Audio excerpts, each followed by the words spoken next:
Сегодня у нас есть интересный в рамках Всероссийской недели охраны труда достаточно нестандартный зал, куда мы приглашаем спикеров из других сфер направлений для того, чтобы пообщаться уже, наверное, более лично. И главная цель диалогов у камина заключается в том, чтобы показать, что у профессионала есть еще и человеческое лицо, что вся работа, которую мы реализуем, она в том числе определяется нашим личным отношением.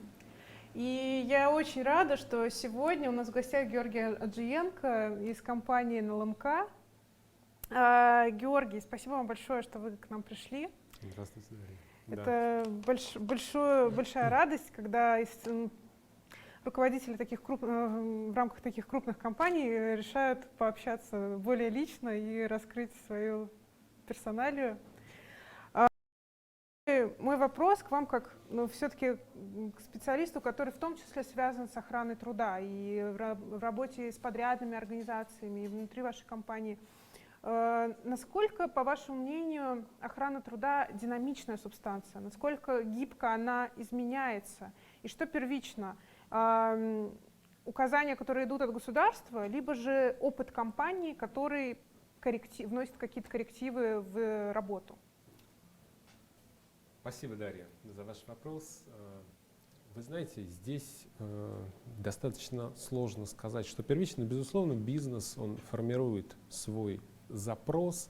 И если мы говорим про российское законодательство, то сейчас оно очень активно начинает трансформироваться. Мы переходим к рискоориентированному подходу, мы отменяем большое количество подзаконных актов и устраняем определенную путаницу, которая за много лет возникла в нашем сложном законодательстве.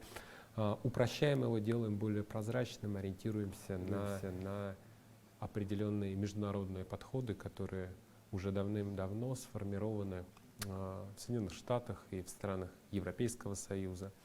В развитых странах вообще по тем нормам и практикам, которые в нашей стране принято называть лучшими практиками или передовыми подходами, живут уже более 20 лет. И тот же самый рискоориентированный подход в природоохранной деятельности, в охране труда, он применяется во всех странах Европы, США и дает свой эффект как с точки зрения снижения ресурсной нагрузки на органы исполнительной власти, так и повышения эффективности самих пользователей, и недропользователей, просто сегментов бизнеса. Если мы говорим про Россию, то здесь, безусловно, эти практики перенимаются, но базовые принципы, они остаются неизменными, потому что базовые принципы законодательства в области охраны труда — это, безусловно, сохранение жизни и здоровья граждан, непосредственно работников организации, и снижение воздействия вредных и опасных производственных факторов. Подходить к решению этой задачи и достигать этих целей можно по-разному. И, наверное, даже в условиях текущей законодательной базы, если бы все исполнялось по букве закона, то возможно, даже невозможно, а точно, результаты в производственных компаниях были другие. И это вопрос уже исполнительской дисциплины. А так, базовые принципы в области охраны труда, они, в принципе, в любой стране одни и те же. И они определяются международными конвенциями, МОТом и так далее. Если подходить к вопросу привнесения каких-то лучших практик со стороны международных компаний, то, наверное, на мой взгляд, вот этот бум мы уже прошли. Если в 2005-2010 году многие из передовых практик, такие как поведенческий аудит безопасности, в принципе аудит, сертификация по системам ISO и вообще систем менеджмента в области охраны труда, были в новинку для многих российских компаний, и по факту ими могли похвастаться только такие крупные игроки нефтегазового рынка, как компания Salym Petroleum, например, которая переняла это от компании Shell, Газпром нефть, которая присоединилась к этой гонке с 2010 года. так далее. То сейчас эти практики все больше и больше распространяются по различным отраслям российского бизнеса. И, по сути дела, там уже добрались и до металлургии, которые сейчас можете послушать доклады наших коллег и из моей организации, где я работаю, да, НЛМК, и из других организаций. Эти подходы уже считаются некой нормой, и люди уже начинают соревноваться друг с другом и говорить: вот у меня такая система, здесь есть определенный набор таких практик, как у тебя, да, и новинкой это уже, наверное, не считается. А как тогда развивать? Куда, как вы считаете, можно двигаться в рамках системы охраны труда и промышленной безопасности? Вы знаете, тут все определяется амбициозностью целей самой компании, которую она для себя ставит. То есть, если ты хочешь получить какое-то лидерство на рынке, это одна задача. Если ты хочешь просто разрешить свои внутренние проблемы, это другая задача. Безусловно, сейчас в рамках новых веяний, да, ESG, статуса компании, когда компанию, исходя из ее результативности по экологии, по охране труда, по системам корпоративного управления, начинает оценивать не только внутри, но и снаружи. Это влияет на акционерную стоимость компаний. Здесь уже появляются совершенно другие интересы. Но это, опять же таки, приходится только для тех компаний, которые являются листинговыми, да, и в случае, если они торгуются на международных биржах, да, вопрос охраны труда выходит на первый план, да, вместе с экологией и так далее, потому что это реально может повысить капитализацию компании, да, и этот фактор с годами будет только расти.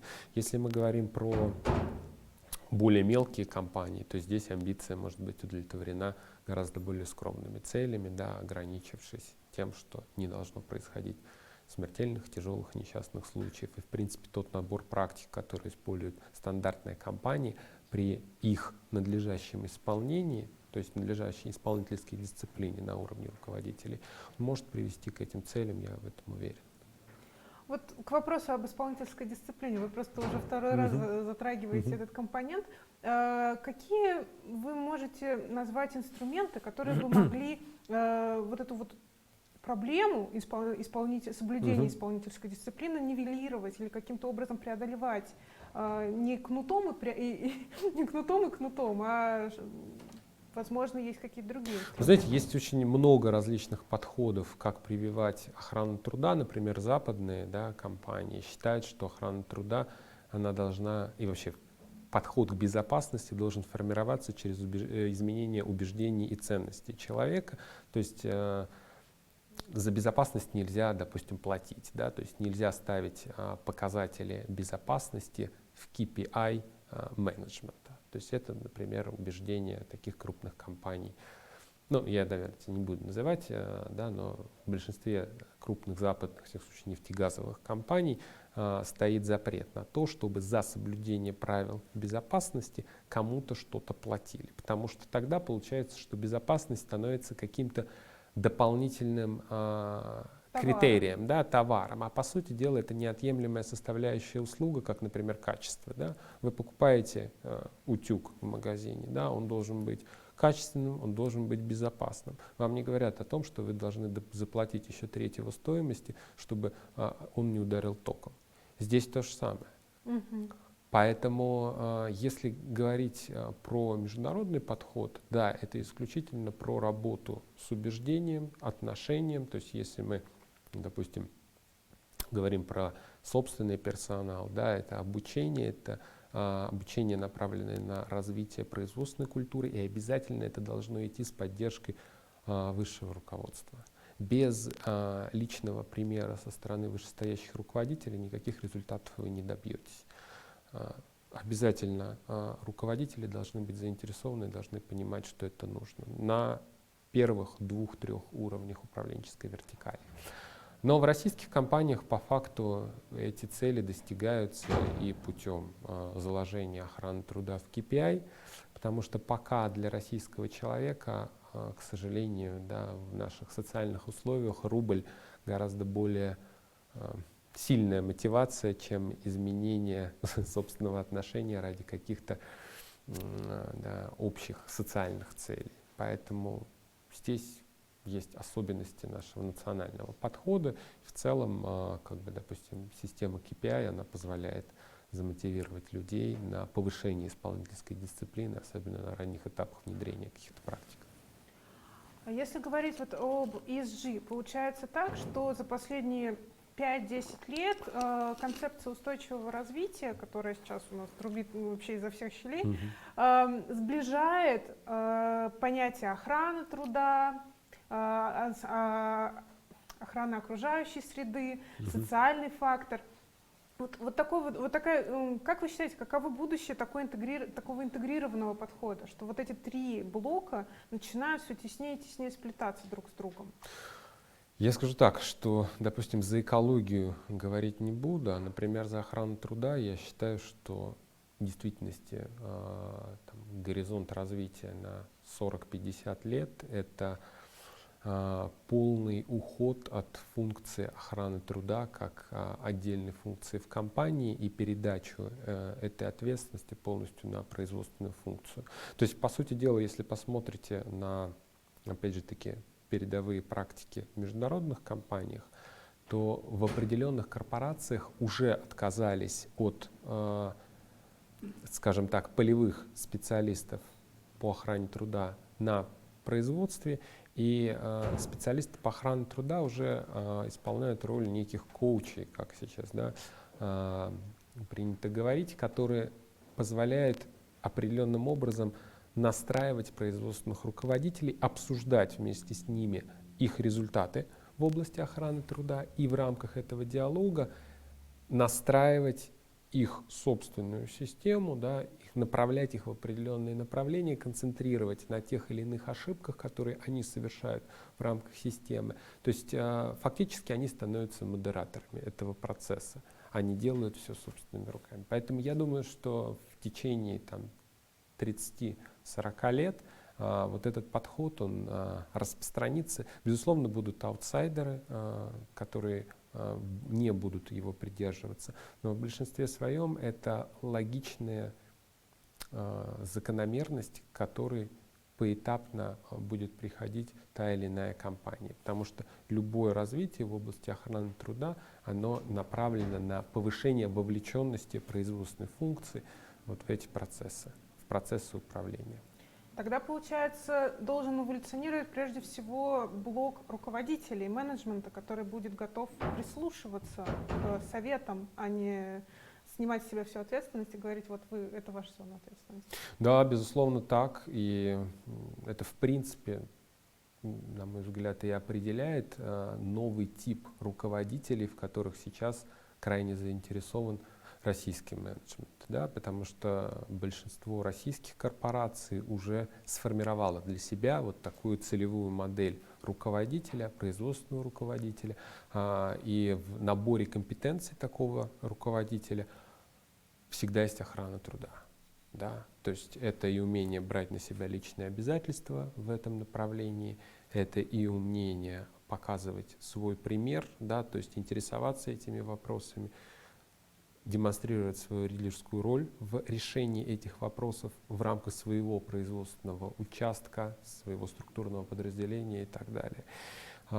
И фактически это то, на что крупные компании сейчас ориентируют своих руководителей. И получается тогда так, что есть в одной компании будет несколько брендов. Есть бренд компании, на который все пойдут, все услышат и все знают, о чем эта компания, чем она занимается. И есть бренд руководителя, личный бренд, так сказать. Да, безусловно. Личный бренд руководителя вообще становится, наверное, да и даже не становится, и так и есть. Это основа, которая сплочает вокруг себя талантливых сотрудников. Чем сильнее личный бренд руководителя, тем больше за ним тянутся, тем больше люди хотят с ним работать. И это очень серьезный фактор, потому что наверняка каждый из нас работал с разными руководителями, и понимание того, что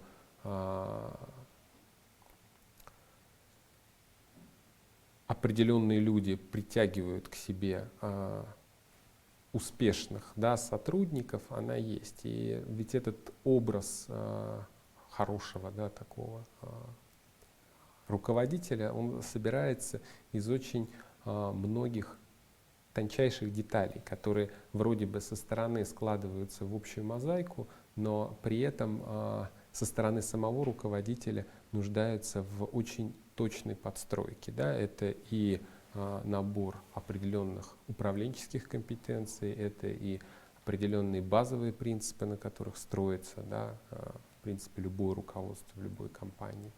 Это и собственный, да, какой-то индивидуальный имидж и так далее.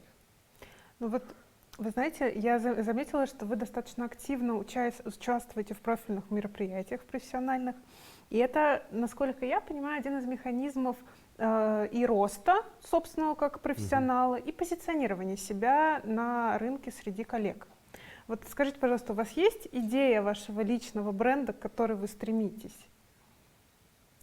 Вы знаете, хороший вопрос. Я скажу так, что много участвую в различных мероприятиях, событиях, скорее не ради построения личного бренда, а ради того, чтобы поделиться накопленным опытом, который, на мой взгляд, достаточно интересен для многих компаний, во всяком случае в нашей отрасли. Да? Мы за относительно небольшое время с нашей командой разработали интересную систему, которая действительно позволяет достигать определенных результатов. И в этом году для меня было важным, да, рассказать об этом окружающим, послушать обратную связь. На самом деле, если говорить о важности вот этого важности построения личного бренда, то для меня это является скорее там, не знаю, на втором, на третьем, на каком-то явно не на первом месте. Да? Возможность выступить на конференциях — это возможность заявить о нашей компании, что она заняла какую-то новую позицию и что ее подходы, ее инвестиции в собственный персонал, в собственные систему управления дает определенные результаты. С другой стороны, мне кажется, мы все сейчас живем, как ее называют, эра новой искренности, когда очень важно видеть человека за всеми процессами, и как раз ваше такое активное участие, оно и рождает доверие со стороны людей, что они видят ваши горящие глаза, вашу личную заинтересованность в том, чтобы все получилось, все сложилось.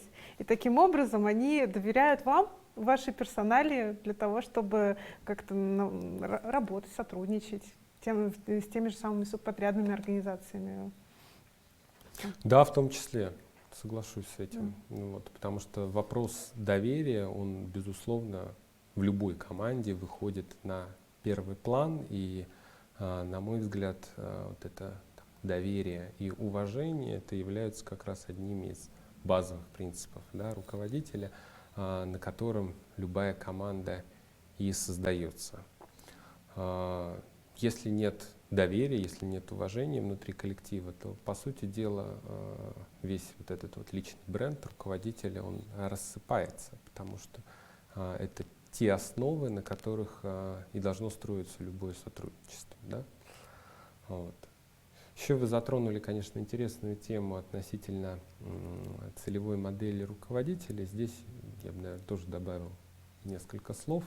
К сожалению, у нас в области охраны труда за последние 20 лет не очень много выросло качественных руководителей, которые умеют развивать свои компании, выстраивая хорошие, да, грамотные системы.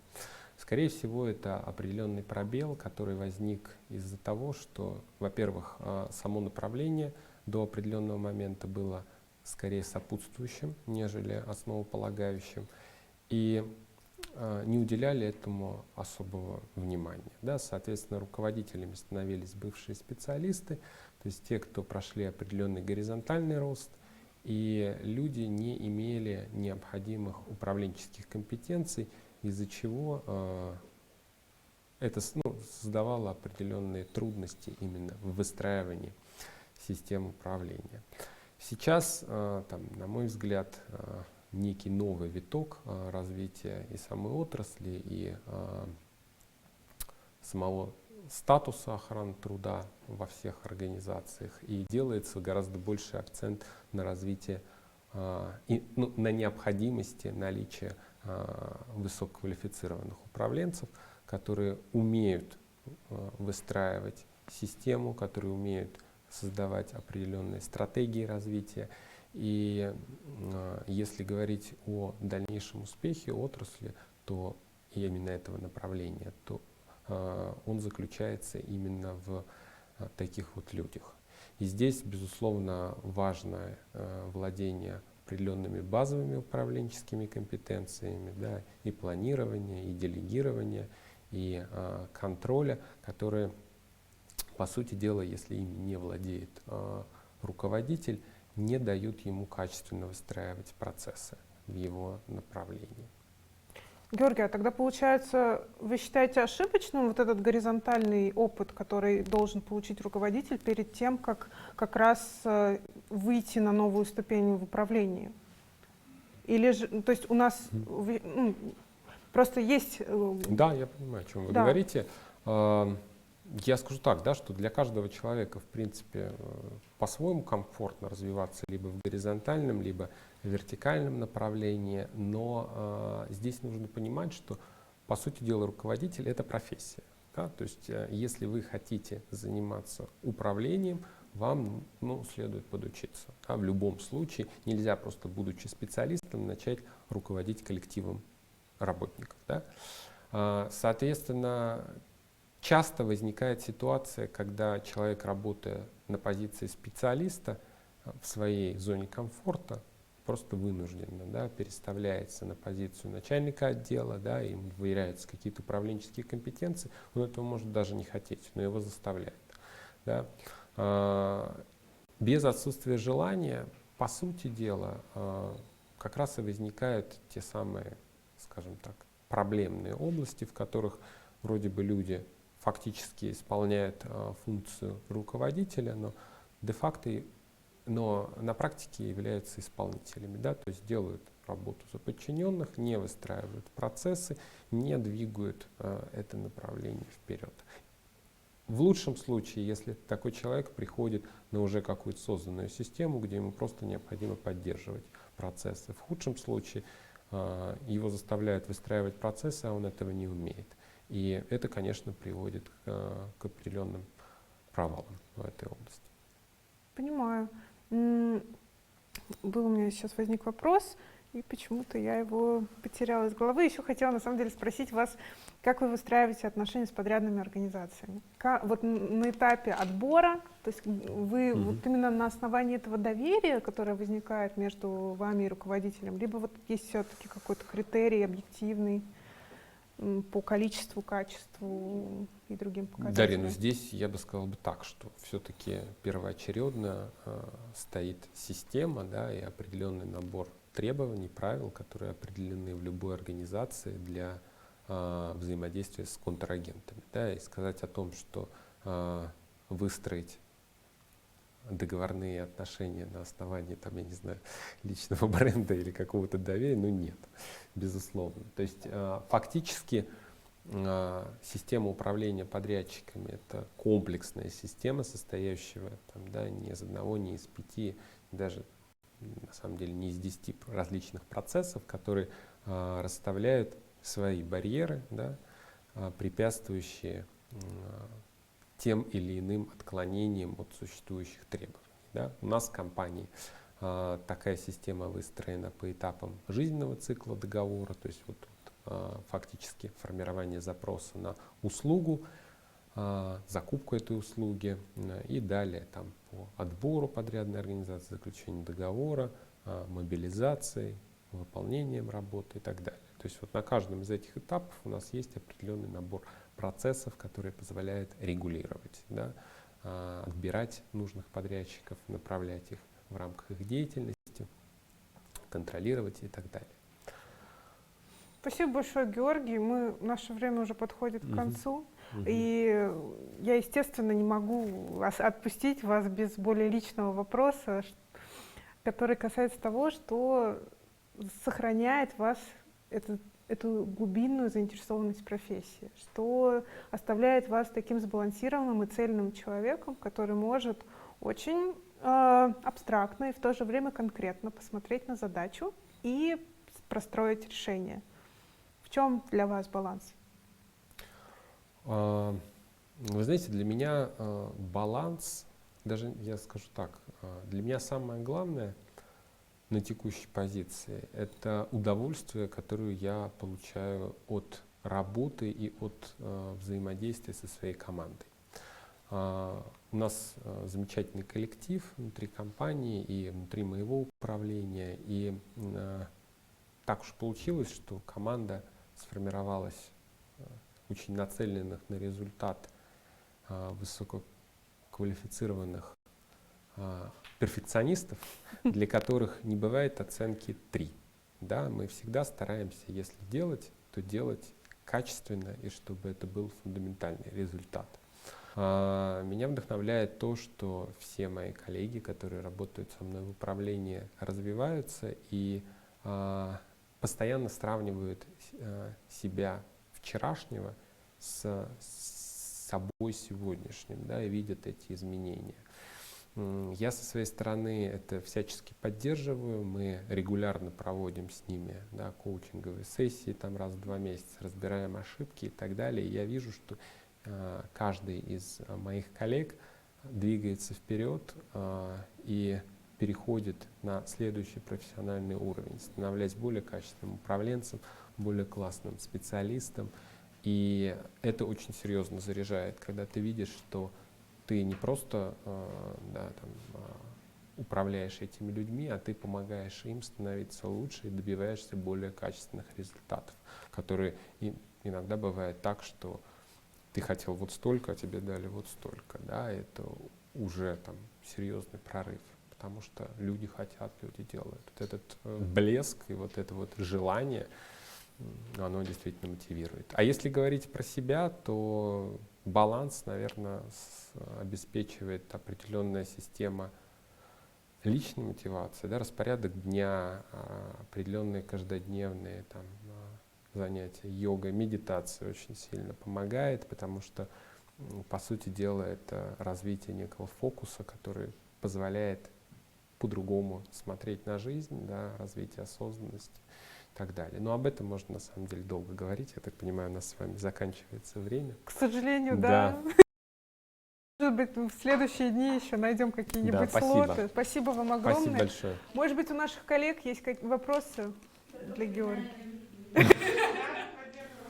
Отлично, Георгий, спасибо вам большое. Спасибо.